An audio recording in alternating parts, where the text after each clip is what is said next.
This is Umar for BoxNation in association with Global Next Trade. I'm at New Era Gym. It's formerly Booth Gym, but now New Era.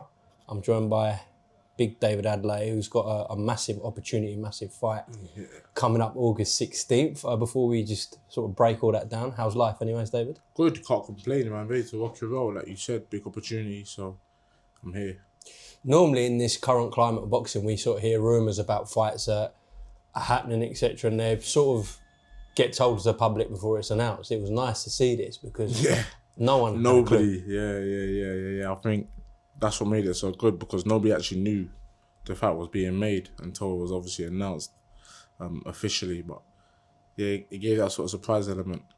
So how quickly was this done, to your knowledge? Quickly, look, initially meant to fight somebody else.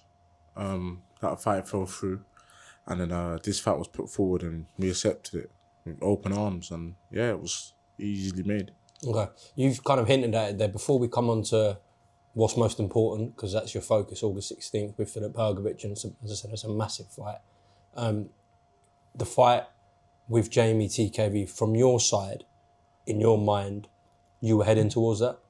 We was initially meant to fight August 23rd. Obviously, it was done, and then big opportunities came knocking. And I'll be real with you, I never knew how much people didn't want to watch that Jeamie fight.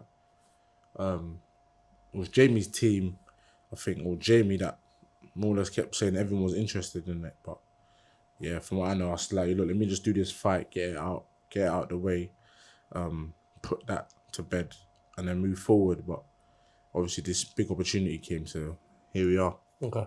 He did an interview with IFL yesterday where he said, you're a coward, you're not a real British champion, you're David Adeleye, not Adeleye. It's corny, man. He's corny. He's a kid, innit? He's got to do better than that, man. But obviously, like, I understand what he's doing. When you win a British title, puts a target on your back, and I think, obviously, for him, he's got to stay relevant, because if you think of it, did he ever do an interview with IFL before that?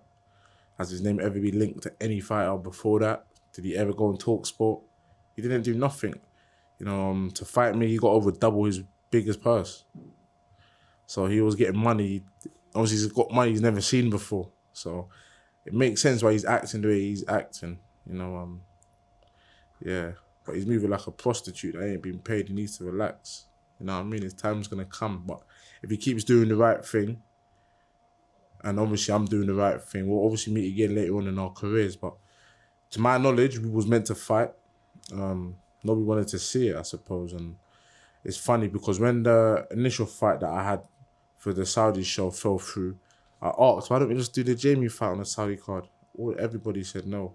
And his promoter was making another fight. How does that make sense? How are you the only one that's in the dark? He's the only one that wasn't in the loop. So like, yeah, it's obviously, the more he talks, the more I start to realise, wait, he doesn't know anything. Like literally, like it was his promoter that was making the fight with me and another heavyweight, obviously on their stable, and it fell through. They didn't even mention the Jeamie fight whatsoever. They never even put it forward. So could you imagine that? Regardless of his comments, I don't know what's going to happen with the British title. I'd imagine you've got to vacate it to do this fight, but you see yourself as a real British champion.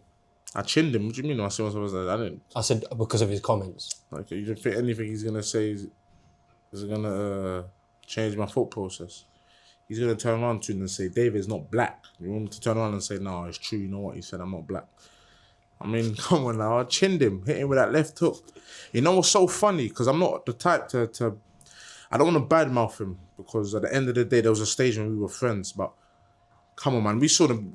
Afterwards, Jeamie was concussed. When I was getting drug tested, Jeamie was in the back, sat down with doctors around him, and nobody knew what to do.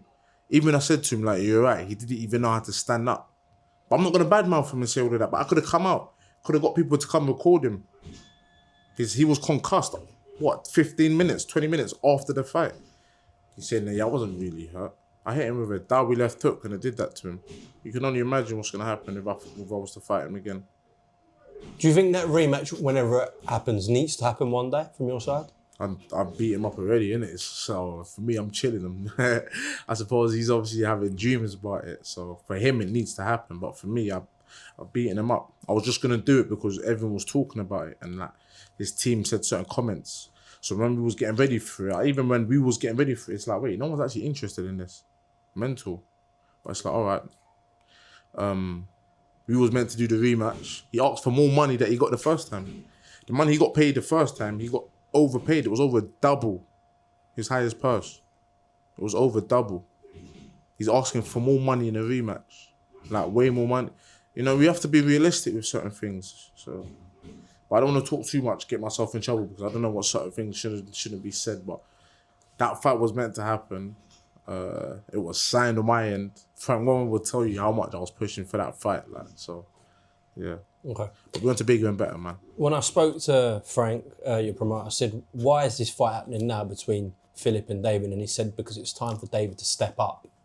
So you go along with that, yeah? 110%. I think domestically, there is no fights there for me, if you think of it. And it's been that sort of level for a long time. It's about pushing on. So I think it's so good.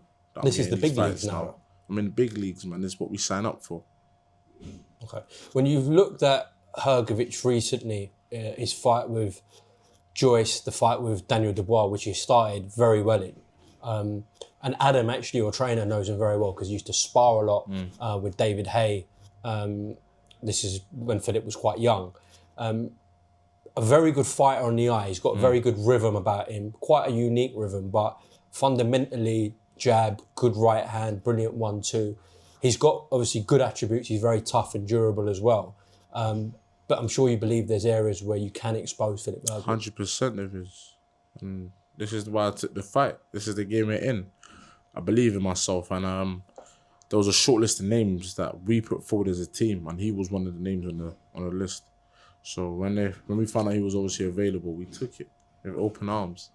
So David, we essentially saw Daniel beat him up in there. We're to a point where the referee made the right decision about stopping that fight. But as I said, he didn't go over. He's very durable. You know, you're a different fighter to Daniel Dubois. Daniel obviously has thudding power. You've been in the ring with him, but it's kind of 2s and 3s, and he'll just be on you. That's the way we've seen him fight recently. You obviously have that power that you can just switch your lights off like that, especially with that big left hook. Can you see yourself doing that to Filip? Yeah, I could knock out a horse, let alone another human being. Watch, August 16th. Okay. I don't think it's one of them fights where we need to hype it up, right? I think the proof is going to be in the pudding when we fight. So, August 16th. I don't know much about him personally, on a personal level, to say anything about him. What are the dangers with Filip Hrgovic? What do you rate fighter, him? you said it. He's a good fighter, but I'm not going to blow his trumpet. I'm a good fighter. Once you, in your opinion, when you beat Hrgovic, then it's just up and up, right? That's it. It's up and up. Like, I think there's always got to be a stage where you have that fight, right? And in your career, and for me, it's now. I wanted these fights a long time ago. So now it's coming now. So in your heart of hearts, you believe you will stop Filip Hrgovic? I'm going to stop him. Okay, we shall see August 16th. Just before I let you go, obviously, Moses Itauma-Whyte tops that bill. Good card. Good fight. I think it's a good card for everyone. It's a good fight for everyone. What do you think of that fight? It's a good fight. It's a good fight. Obviously, Itauma-Whyte's no pushover. So it's going to be a good fight. Who do you expect to win in that fight, David? I'll sit on the fence. It's not about them. It's about me, Ryan. It's about my fight. So I just focus on who I got. I was saying to your brother, Ed, I wouldn't mind seeing the winners of each fight each other. That'd be nice. You never know how the heavyweight scene is, right? So, look, 12 months ago, nobody was talking about any of these fights, and look at the fights that are going on. So in 12 months' time, the landscape's going to change. Look, 12 months ago, he didn't even know who TKV was. And now, look, all of a sudden, he's the fella that got knocked out by Adeleye. So, you never know with the British scene. It's interesting to see how things are going to go, especially the heavyweight scene, sorry. So, yeah, we'll see what happens and see what the future holds. But, like, me as a man, you already know I shy away from nobody. Certain fighters obviously say the same, but when fighters get put behind closed doors, it's a different ball game. And then, yeah, you got the likes of Jeamie, what's Jeamie done in his Pro career. As in, what's... That just says it all, man. No, what? Like, What's he done? He's won an IBO international belt. But in the IBO rankings, he's ranked number 99, I think, or 98. What's he done? I guess he'll say in his British title fight, which was true, Don't he matter. was Do you know banking that's around. like, Go on. you can't say he. I mean, know what it is though. I get it though. Obviously, he's got to say something. I gave him the early rounds, like, because I was getting complacent and getting bored in there. But it's like me racing Usain Bolt, and then I won the first 20 meters, and then he comes and gaps the last 80, or me winning the first 20 meters, and I might get a little cramp, and Usain Bolt flies past me, and I'm like, but I was winning the first 20. Mate, it's Usain Bolt. You know you was gonna lose. Do you know what I mean? You're fighting David Adeleye. You know you was gonna lose. You knew I was catching up. I saw how he was breathing in there. He was holding on to me. You already know, man. I hit him with a left hook that had nothing in it, and it sent him. That left hook was more like get off me, bro. You know what I mean? Like, get them titties off me. And he hit the canvas. And then when I seen him gone over, I thought, wow, over that. Yeah, so. Yeah, I honestly, and it's mental because I spoke to Jeamie, and I knew I was gonna ruin him, and I was like, it's deep. I'm gonna be the one to ruin him. But look, so be it, innit? So. Okay, well, listen, on that note, David Adeleye, I appreciate your time. Listen, best of luck in your camp ahead of August 16th. We'll see you at Wembley for Usyk-Dubois. Yeah, I should be there. You've got to be there as a heavyweight. Yeah, it'll be a good fight. I think obviously he's the undisputed. It's a fight. Who's your money on? Listen, I'm not going to say that. What I will say is I wouldn't be truly shocked if Daniel does do it. I would be. Do you know what I mean? I can see it. Okay, listen, so that's another way of saying Usyk's going to win, but you have to make Usyk a favourite. Yeah. You have to make Usyk a favourite, but I just think... It's going to be a good fight. I personally think the rematches with Anthony and Tyson... Usyk they were thinking a lot, they were thinking a lot, and they tried to outthink him. I think, with all respect to Daniel, a strength of his, he actually doesn't think that much. So, and he's on a different momentum. He's a different fighter. So you can see a route for Daniel to win this fight. Yeah. What about you? It'll be good. I think it's going to be a good fight, and I kind of echo what you just said. I think Usyk has enough and does enough to nullify and obviously beat Dubois. But it's not a surprise if Dubois comes out on top. I think that's what makes it so sweet, though, isn't it? It's the heavyweight scene, man. Everyone's a big boy. We're all big boys. All trading level, always on it. Listen, we've got Usyk-Dubois too. We've got Itauma-Whyte, and we've got Hrgovic Adeleye. So, as you said, heavyweight division is booming, and you're in the mix. And we'll catch up soon. That's exactly it. I'll see you soon.